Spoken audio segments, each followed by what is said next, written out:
Oseo tribe, Islam, Shalom, Hotep, Ola, Aloha, Assalamu alaikum. Greetings. This is your brother Zach Bay, Indigenous American Moor, coming to you live and in full effect. I'd like to thank you for joining me for part 2 of the Friday the 13th special. The second document on the list is the Standard Form 181. This is the form right here for race and ethnicity identification. I just want to go over it, let you all get familiar with this document. Hopefully you're studying and learning so you know the correct way to fill this document out for yourself.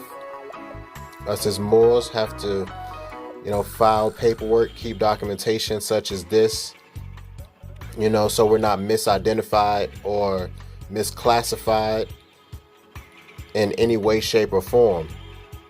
We have to keep these people on notice, these entities, these officials. All right, so I just want to go over the form for you. You can see it here. All the information if you're doing your study and you know how to fill this out. All right, let's start. Ethnicity, or the Privacy Act statement. Ethnicity and race information is requested under the authority of 42 USC Section 2000E-16 and in compliance with the Office of Management and Budget 1997 revisions to the standards for the classification of federal data on race and ethnicity.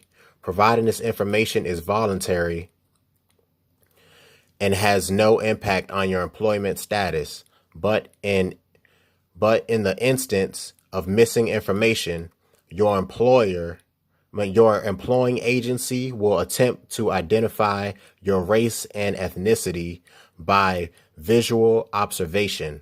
You catch that? Your employer. So if you don't fill one of these out, if they don't have something on record for you stating clearly who you are and who you're not, it's your employer's job to visually fill this out for you and send this information in to the government. And then they use it how they please, how they will. Okay, let's continue. This information is used as necessary to plan for equal employment opportunity throughout the federal government.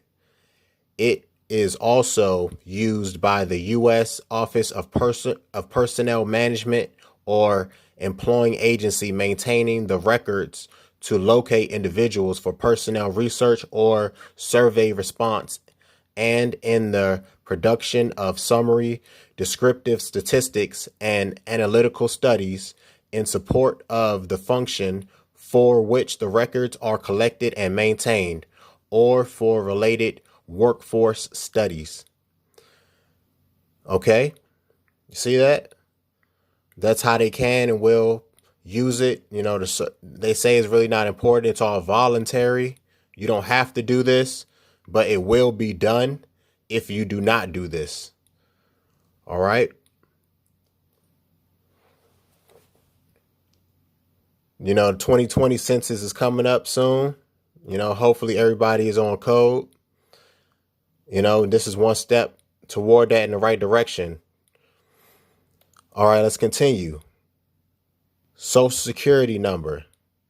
SSN is requested under the authority of Executive Order 9397, which requires SSN to be used for the purpose of uniform, orderly administrative of personnel records. Providing this information is voluntary, and failure to do so will have no effect on your employment status. If SSN is not provided, however, other agency sources may be used to obtain it. Catch that? So if you don't use the SSN assigned to the straw, they will obtain it in some way, shape, or form.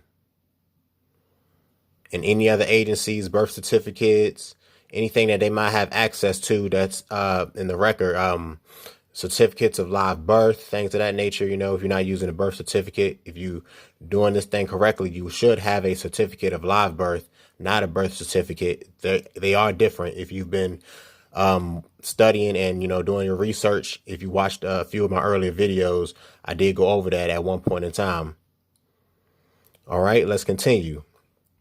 Specific instructions. The 2 questions below are designed to identify your ethnicity and race. Regardless of your answer to the question, to question 1, go to question 2.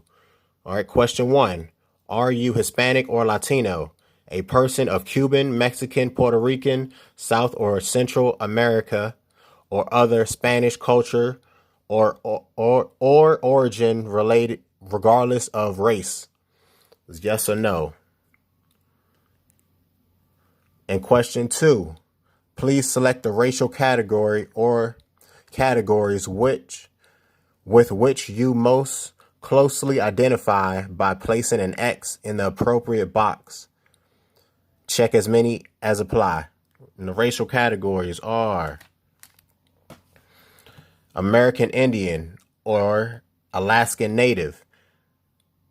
All right. Check this information out, family. Check it out. You know, this is where it really hits. A person, all right, American Indian or Alaskan Natives. A person having origins in any of the original peoples of North and South America, including Central America, and who maintain tribal affiliation or community attachment. The next one says Asian. A person having origins in any of the original peoples of the Far East, Southeast Asia, or the Indian subcontinent, including, for example, Cambodia, China, India, Japan, Korea, Malaysia, Pakistan, the Philippine Islands, Thailand, and Vietnam. Black or African American. A person having origins in any of the black racial groups of Africa. Check it. Why is that so different? The next one, Native Hawaiian or other Pacific Islander. A person having origins in any of the original peoples of Hawaii, Guam, Samoa, or other Pacific Islands. And then white, a person having origins in any of the original peoples of Europe, the Middle East, or North Africa. Boom, there it is. Now, if you break this down, you can clearly see which group has been separated from the human family and how they are describing other groups entirely. I really want to, drive this home. Let's take a closer look. American Indian or Alaska Native. Okay, these people, it says original people. Every single group says original peoples, except for Black or African American. That one says a person having origins in any of the black racial groups of Africa. That does not exist, family. There's no such thing.